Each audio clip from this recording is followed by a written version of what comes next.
दोस्तों, आप लोग का हमारे चैनल में स्वागत है। जैसा कि आप लोग को पता है, झारखंड सरकार और सीएससी एसपीबी के बीच में आधार सेंटर को लेकर एग्रीमेंट किया गया है और 4 जून को इसे कैबिनेट में पास भी किया गया है। तो बहुत सी वैली में कन्फ्यूजन है और वो कन्फ्यूजन को लेकर मैं कुछ पॉइंट्स है मेरे पास जिसे हम इस वीडियो में आप लोग को बताने वाला हूँ। उस पॉइंट को कौन कौन से पॉइंट हम बता देना चाहते हैं। सबसे पहले है कि वैली में जो कन्फ्यूजन है, मेन कन्फ्यूजन जिसे हम मानते हैं कि क्या सभी वैली को यह कार्य मिलेगा आधार सेंटर का या कुछ चुनिंदा वैली को मिलेगा। दूसरा है कि परमानेंट एनरोलमेंट सेंटर मिलेगा या फिर यूसीएल मिलेगा, जिसे हम लोग अपडेट क्लाइंट लाइट बोलते हैं, और परमानेंट एनरोलमेंट सेंटर को हम लोग पीईसी बोलते हैं। और तीसरा पॉइंट मेरा है कि इसमें डॉक्यूमेंट क्या क्या लगेगा और क्या है कि बहुत से ऐसे ऑपरेटर हैं जो इससे पहले सभी पंचायत भवन में कार्य हो रहे थे, उसमें ब्लैक लिस्टेड भी हो गए थे, उनका क्या होगा। और अभी क्या है कि यूआईडीआई का कुछ नियम चेंज हुए हैं, जिसमें एनएसआईटी का जो एग्ज़ाम है वह हर 4 साल या 5 साल में आपको रेवेन्यू करना पड़ता है और हर रजिस्ट्रार हर एनरोलमेंट एजेंसी में आपको अलग अलग एग्ज़ाम देना पड़ता है। तो उसका क्या है, उसके बाद आपका पुलिस वेरिफिकेशन वगैरह, इन सब बातों पे भी हम आपको पॉइंट बाय पॉइंट क्लियर करने वाला हूँ। तो वीडियो को आप लोग ध्यानपूर्वक देखें बिना स्किप किए हुए। आशा है मेरा कि इस वीडियो को अगर आप लोग देखिएगा तो आपके अंदर जितने भी कन्फ्यूजन होंगे वह दूर हो जाएंगे। तो वीडियो को बिना स्किप किए हुए देखें और वीडियो अगर आप लोग को अच्छा लगेगा तो अपने दोस्तों तक शेयर करेंगे। मेरा पहला पॉइंट था किस किस वैली को आधार सेंटर का कार्य मिलेगा। तो हम आप लोग को बता देना चाहते हैं जो एग्रीमेंट साइन हुआ है वो यूआईडीआई का इन हाउस मॉडल चलता है उसके तहत, और इन हाउस मॉडल में है कि एक पंचायत भवन या पंचायत स्तर पर वार्ड कार्यालय बोल लीजिए या फिर पंचायत भवन बोल लीजिए, उसमें एक ही वैली को आधार सेंटर दिया जाएगा और उसी वैली को दिया जाएगा जो डिजिटल पंचायत के अंतर्गत पहले से उस पंचायत में कार्यरत वैली है। ऐसा नहीं है कि डिजिटल पंचायत का अलग वैली है और आधार सेंटर के लिए अलग वैली, तो ऐसा नहीं चलेगा।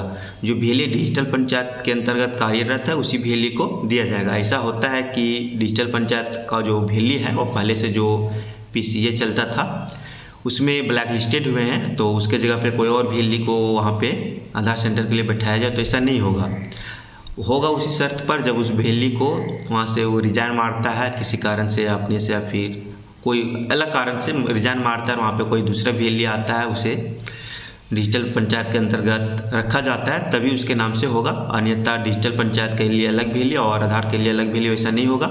सिर्फ एक पंचायत में पूरे पंचायत में एक ही सेंटर चलेगा और दूसरा सेंटर नहीं चलेगा। तो आप लोग का पहला जो पॉइंट था वह क्लियर कर दिए। दूसरा पॉइंट है कि परमानेंट एनरोलमेंट सेंटर मिलेगा या फिर यूसीएल सेंटर मिलेगा, जिसे हम लोग अपडेट क्लाइंट लाइट बोलते हैं। तो दोस्तों अभी फ़िलहाल जो भी एग्रीमेंट हुआ है उसमें बताया गया है कि केवल अभी अपडेट का कार्य मिलेगा, जिसे हम लोग यूसीएल सेंटर बोलते हैं। तो अभी फ़िलहाल यूसीएल सेंटर मिलने वाला है, किसी भी प्रकार को आपको कन्फ्यूजन में नहीं रहना है। दूसरा पॉइंट आपका यहाँ पे क्लियर हो गया। तीसरा है कि डॉक्यूमेंट्स क्या क्या लगेंगे। तो हम डॉक्यूमेंट्स में आप लोग को बता देना चाहते हैं कि आपका जो भी आधार एग्ज़ाम का सर्टिफिकेट होता है वो लगेगा, आधार कार्ड लगेगा, पैन कार्ड लगेगा, और भी इसमें आपका कंसेंट फॉर्म जो होता है वो लगेगा। हो सकता है कि मुखिया से प्रमाणित करवा के या फिर आपके पंचायत सचिव के द्वारा प्रमाणित करवा के मांगा जाए।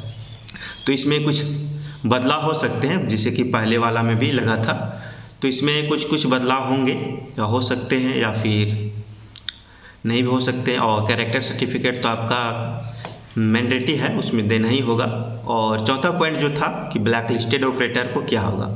तो जैसे कि आप लोग को पता होगा कि जो भी ब्लैक लिस्टेड ऑपरेटर होते हैं उनका एक समय होता है, 1 साल 2 साल 3 साल इस प्रकार का समय होता है। जैसे उनका आईडी में गलतियां पाई जाती हो या उस प्रकार से ऑपरेटर को सस्पेंड किया जाता है, ब्लैक लिस्ट किया जाता है। तो उन लोगों को अपना ब्लैक लिस्टेड पता करने के लिए अपने डीएम से या फिर स्टेट हेड से बात करना होगा कि उनको कितने दिन के लिए ब्लैक लिस्टेड किया गया है और कितने दिन बचा हुआ है।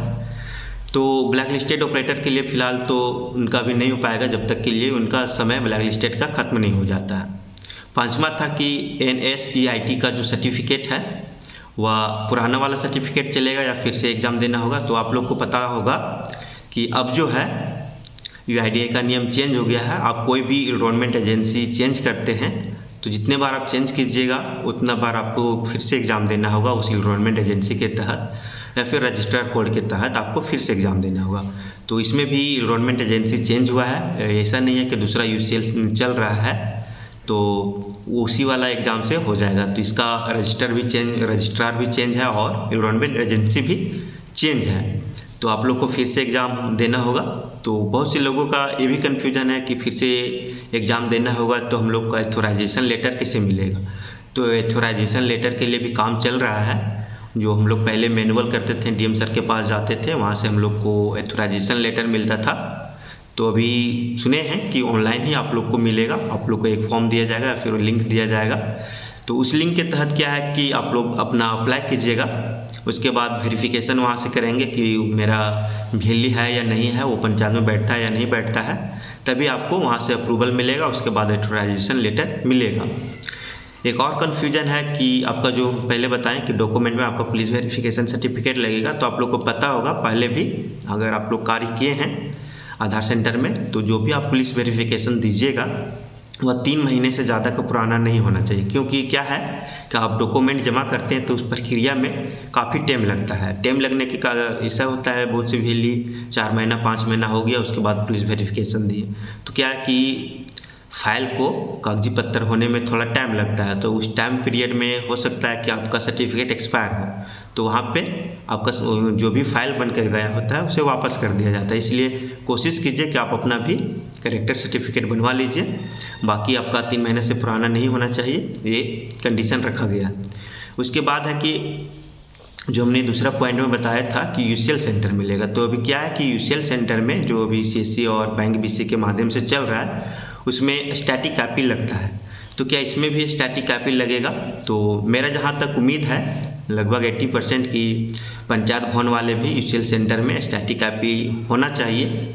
जैसा कि अभी तक हम जानते हैं कि जितने भी यूसीएल सेंटर चलते हैं भारत में वो सभी जगह पे स्टैटिक कॉपी लगता है। तो इसमें भी यूसीएल में स्टैटिक कॉपी होना चाहिए। हो सकता है कि इसमें रजिस्टर कोड और एनरोलमेंट एजेंसी चेंज किया गया है तो इसमें स्टैटिक कॉपी ना लगे, क्योंकि बहुत से ऐसे पंचायत होते हैं जहाँ पे नेटवर्क का इशू होता है या फिर वहाँ पे ब्रॉडबैंड कनेक्शन नहीं पहुँचा हुआ है, तो वहाँ पे स्टैटिक कॉपी मिलना मुश्किल है।